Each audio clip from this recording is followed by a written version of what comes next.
Welcome back to the podcast. This is episode 9, and we're talking all about should you sell your products on consignment. So I hope you'll stick around.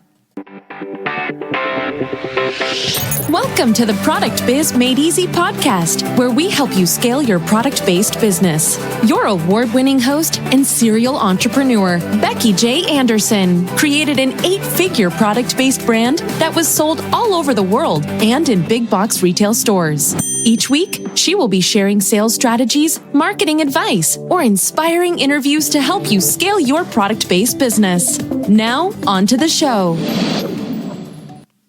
So we're talking about consignment today because I am frequently asked by clients if they should sell their products consignment to retail shops. This question typically comes from newer businesses as they're trying to expand their avenues of distribution or their sales channels.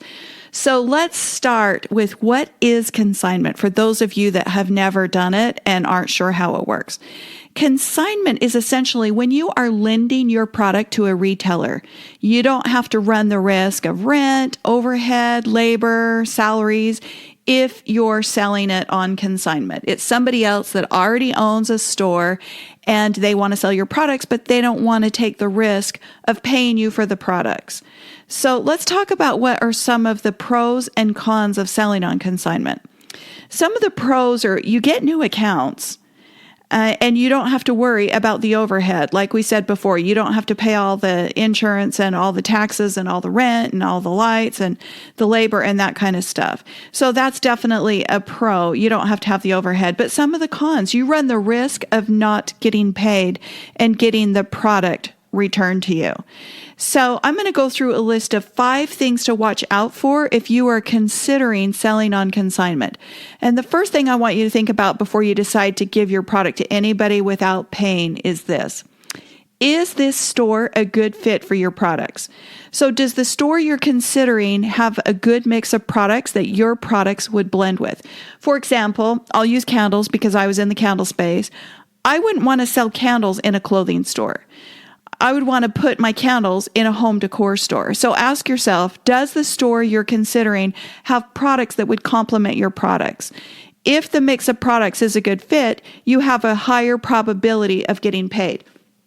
Now, if you put your candles in a clothing store or a garden store or a place like that where they wouldn't sell, then your chances would be so much lower of getting your product returned or not getting paid.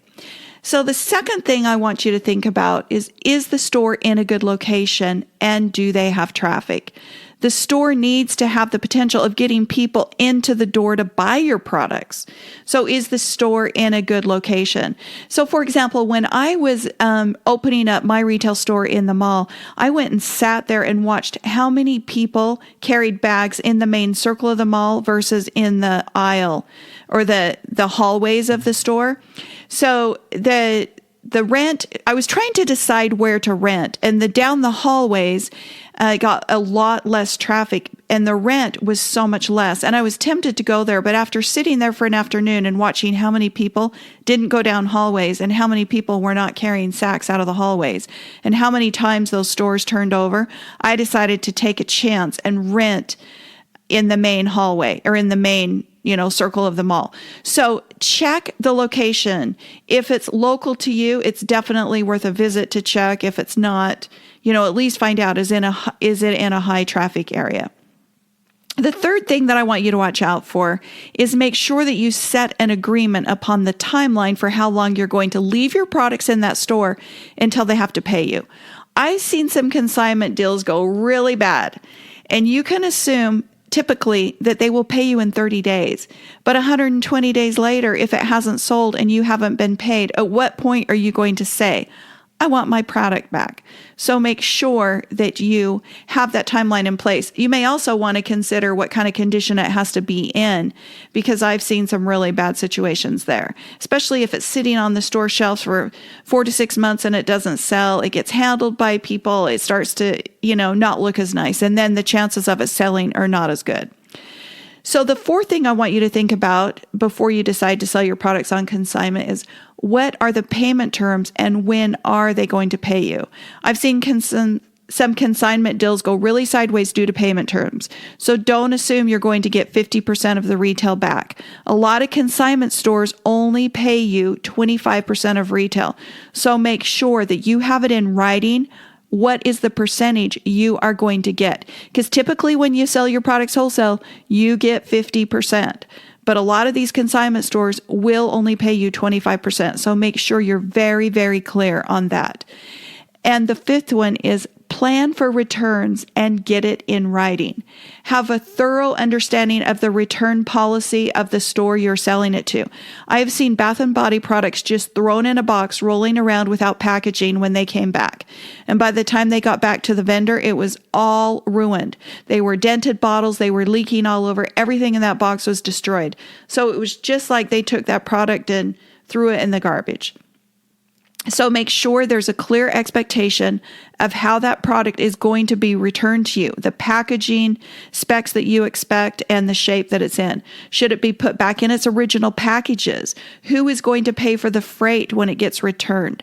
Have the terms and conditions written down in your contract for the return. So now it's up to you if you decide that you want to do consignment. I typically don't suggest it. However, if your business is new and you're trying to expand your reach with new accounts, you know it's a good store, all the points that I've talked about here have been considered, then decide, is this a good fit and is it worth the risk? Do you think it's a high probability of getting paid? If the answer to all those questions is yes, and you feel it's a good fit, then you're okay to give it a try. But I have been asked this question so many times, I thought I would take a few minutes and do a quick podcast for you all that have been asking it. But that's just my opinion. Let me know. Do you sell on consignment or are you considering selling on consignment? So I hope you'll hop on over to Product Biz Made Easy Facebook group and join us there, and then go to BeckyJAnderson.com and grab my free roadmap to get more sales, more traffic and more sales to your business. And of course, subscribe to the podcast and tell your friends. Thanks so much, guys. Appreciate you sticking around.